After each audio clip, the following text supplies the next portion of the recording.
Dragon's Reach, the seat of power within Whiterun. Its old halls possess history beyond measure. But something stirs beneath its stony foundation, a dark power yearning to be free. Balgruuf and I share a battle bond. We met as youths and forged our friendship in the fires of war. During his long days in war, Balgruuf encountered a powerful weapon. An ancient artifact that gleamed with strength. This artifact made Balgruuf great, but its power came at a cost. For the weapon was dark and with ill intent. This was a blade, one made of the most precious substance in the Empire. A rare ore, harder than steel, more durable than dragon scale, as black as the night, and as shining as the sun.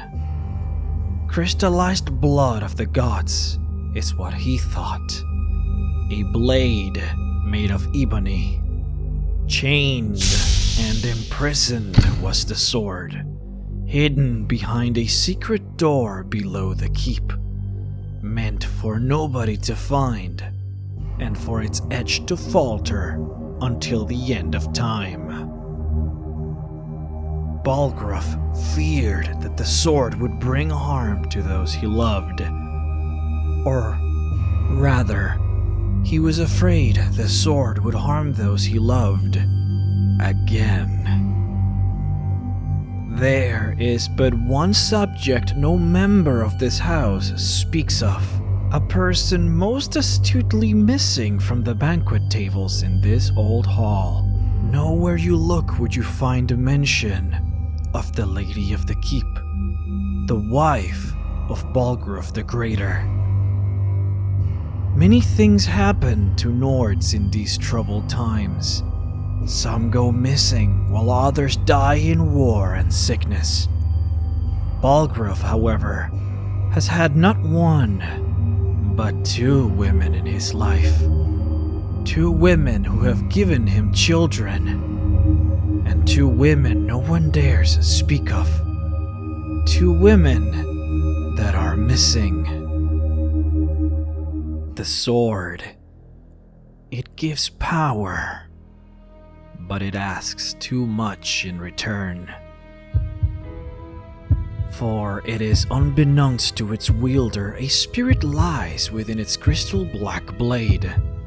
A form shapes within that echoes of lies, deceit, betrayal, and murder. Echoes of an old, powerful entity of the void. The blade is alive. Its greatness is fed from the nectar of betrayal. It yearns for the crimson blood of loved ones. Within its grasp, it whispers into your head, voices that scratch at your brain. The voices coerce you into killing the ones you love, the ones who are closest to you. It exerts its influence until there's nothing left, until everything you love is dead.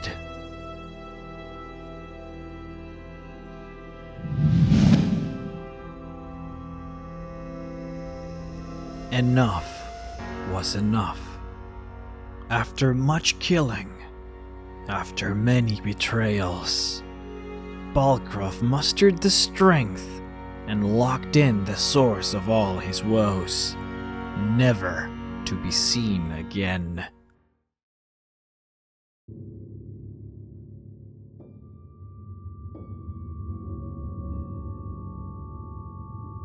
But there was one thing he never expected. Betrayal begets betrayal, and the echoes within the blade seeked their own. For Balgruuf had betrayed the blade, and the blade would fight back. The dark powers were stronger than he anticipated, and its influence corroded the weak hearts of his children. Been hearing some strange tales of the Jarl's children. Say the one's turning wicked, and the others have an ill-favored look to them. Yes, my youngest son. He's a dark child. I don't know what to do with him. He was always a quiet lad, but lately, something has changed. He's become brooding, violent. He won't say a word to me, but I don't know how I upset him. Strong emotions bred into hate, from hate to anger, and from anger to betrayal. So, the disgusting pig sent you to bother me. One day, I'll tear his face apart so he can leave me alone.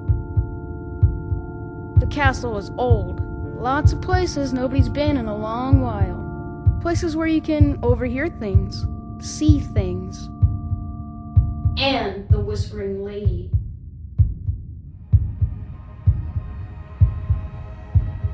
The insidious, subtle power of the dark force filled the halls of Dragon's Reach, but it was only the beginning.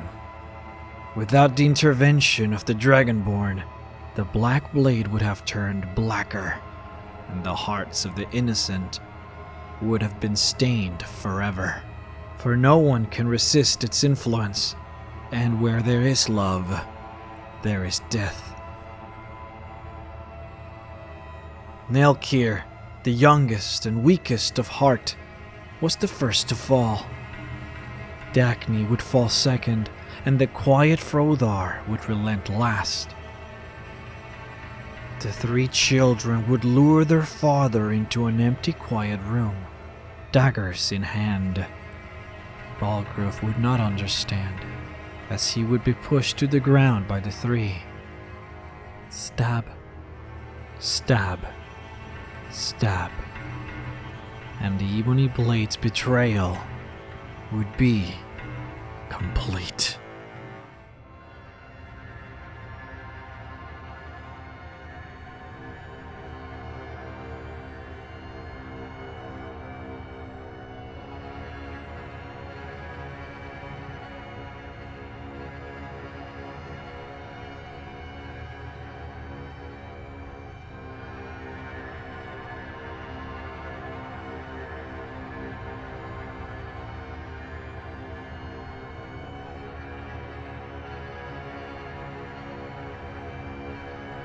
Dragons, Stormcloak assassins, ambitious and unscrupulous nobles. Sometimes I think his own children want him dead. You mortals will always flit like fire with the winds of your desires and conveniences. And those winds issue from my whisper.